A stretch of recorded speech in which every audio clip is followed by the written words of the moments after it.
Hi friends, you're welcome to yet another episode of the Disease Toolkit. This week we'll be reviewing most of the prophecies, the disease and the diagnosis that we are reported or prophesied upon in the past week.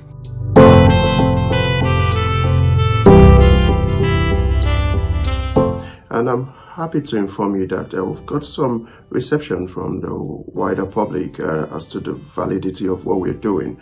And like I keep saying with every introduction, we're not in any way minimizing the effects or the potentials for healings to happen. We are just saying let more people who are aware of their symptoms tie these symptoms to the diagnosis that gets spelled out on every session of the Streams of Joy. And then if these people get this linkage, then they can effectively get their miracles. Easy peasy, isn't it? So over last week, we had a prophecy on pericardial effusion. Pericardial effusion, pericardial effusion, pericardial effusion, by the power that raises us from the dead. Let it be reversed. Let it be reversed.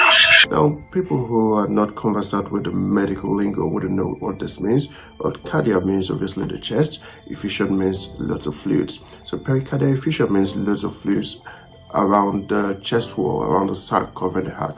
And this usually comes on as a result of an inflammation of the chest wall. People who have this diagnosis, the symptoms would usually range from chest pain, shortness of breath, difficulty lying flat. You find that when you lay flat, you're struggling to breathe and you need to sit up to get some air in. Now, this can also cause a bit of cough, and you find that your heart is most often racing, the palpitations, the awareness of your heartbeats.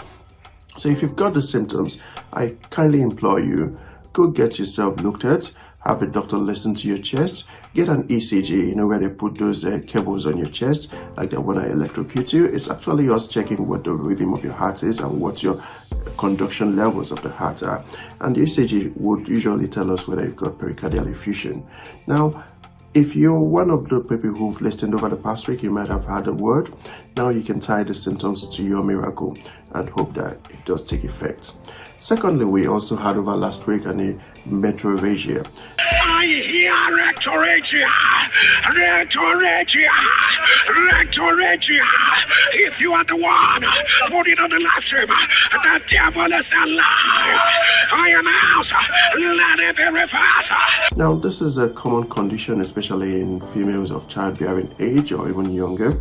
Now, you find that you have very frequent irregular bleeds. You're unable to tell when exactly your periods are going to be coming, or you find that you're getting heavy bleeds, clots, sometimes painful menstruation, just out of sync. You get these bleeds.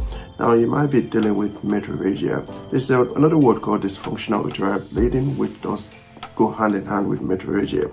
But I would implore you, if your periods are erratic, you can't seem to control them in terms of the number of times it comes on per month and the volume of blood you lose every month. Do get yourself looked at. Yeah, you remember clearly the woman with an issue of blood, so she got her miracles. She didn't need a diagnosis. So if your symptoms are in keeping, this might be what you're dealing with. Get yourself looked at. We might need a scan. Sometimes it's as a result of hormonal changes, and you also might need a camera test to see what exactly is happening underneath the physical eye. Some of the causes, like I said, hormones can be a reason.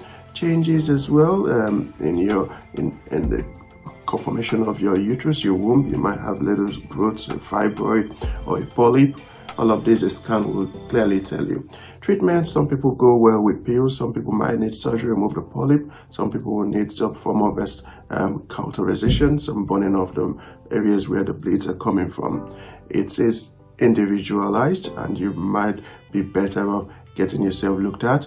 If you've been part of the program over the last week and you heard metrorrhagia, it is you, and you're better off linking your faith to the word and doing due medical diligence as well.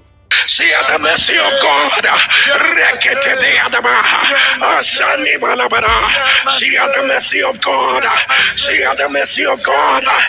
I hear small cell bladder cancer. Small cell bladder cancer. Small cell bladder cancer. I don't know what this is. By the power that raised Jesus from the dead, I announce, let it be reversed.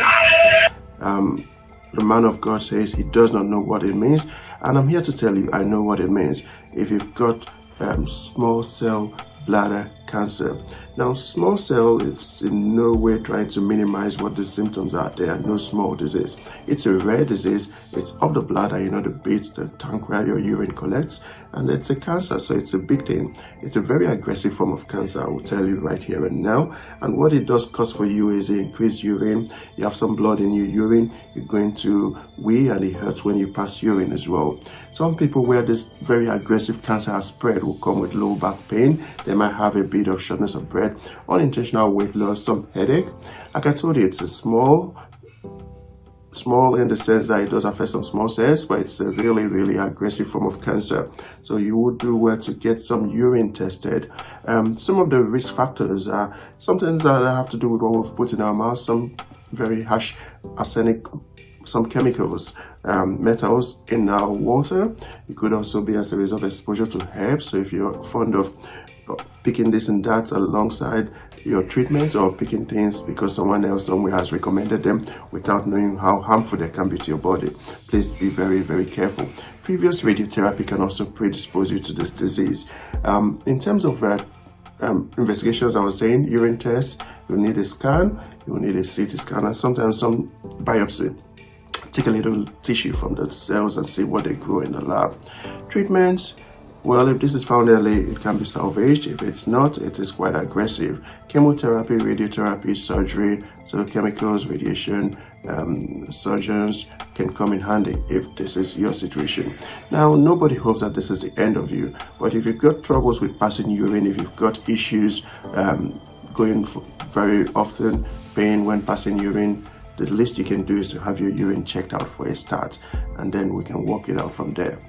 Going further down the line, the next day we had someone with nephroblastoma. Now, this is a pediatric kid illness of the kidneys. You see the sink, kids, kidneys.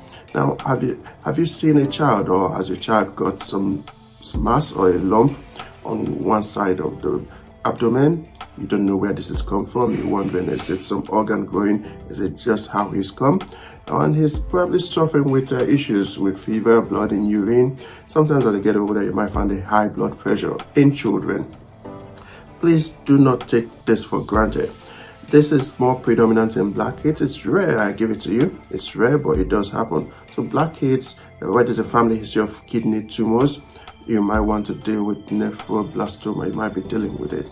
It's also called Wilms tumor, if that's what you've come across before. So if this is the situation you find a child in, fever, some swelling and pain on the side of the abdomen towards the loins where the kidneys are, I ask you to please get this child looked at. A urine test, a scan will be the least so that this child needs. And while you hold on to the word, you don't know what's happening, but you have the symptoms and you've been present, or you've heard the played back video, nephroblastoma. This is that child. I pray you put your faith to action and get this child tested and diagnosed appropriately. Further down the line, we have angina. Angina. The devil is a liar.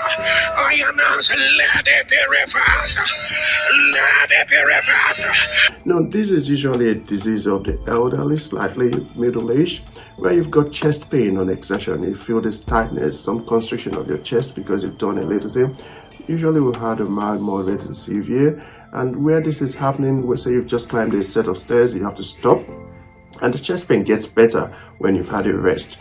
Now, it's possible that this is angina. Angina really means that there is a tightening, a narrowing of the blood vessels. So the blood supply to your heart is a bit sub-optimized. and this might be due to excessive fat. So people who have not been careful, or who have got high fat, high body fat, or who have been a bit, well, let's say, a bit careless with dietary requirements and dietary habits, this might be something that will come upon them as they get older. So that pain on the chest, if you've had it, tightening, reduced blood flow has caused this, gets better when you rest. It's not your enemies. It says angina coming on. If you've not been diagnosed and you get this, take a break, take some aspirin. Easy to get, just a tablet, 300 milligram. If you can lay hands on that, would be helpful. If you have been diagnosed and you've been given a nitrate spray for when this pain comes on, please help yourself and use this. Managing this, obviously, you would need some form of, if it's just not improving and it's a constant thing, you will need to be seen in hospital. I kid you not, it's a serious, and they need to have your heart tested, some ECG, some blood tests, some medications, and hopefully you can be salvaged. So, have you got any of the symptoms I mentioned above? Anything that you're not quite sure what the diagnosis is, but you're dealing with it in your own little way, praying about it as well?